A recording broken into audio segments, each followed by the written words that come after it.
আপনারা যারা bike ride করেন না, বাইক শুধু যাতায়াতের মাধ্যম নয়, বুঝছেন? কারণ হচ্ছে এটা আপনার দায়িত্ববোধেরও প্রতীক।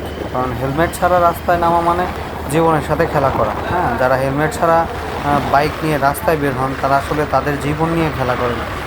আসলে পরিবার আপনার অপেক্ষায় আছে, এটা তো আপনি জানেন। তারপরেও কেন ভাই আপনি হেলমেট ছাড়া রাস্তা দিয়ে যাবেন? আমাদের সবারই উচিত যে হেলমেট পরে রাস্তায় চলাচল করা। তাই নিজের জন্য না হোক, পরিবারের জন্য হলেও সচেতনভাবে বাইক চালানো দরকার আমাদের সকলের। কারণ আমাদের পরিবার তো আলটিমেটলি আমাদের দিন শেষে আমাদের জন্যই অপেক্ষা করে যে সে সুস্থভাবে সুন্দরভাবে বাড়ি ফিরে আসবে, তাই না?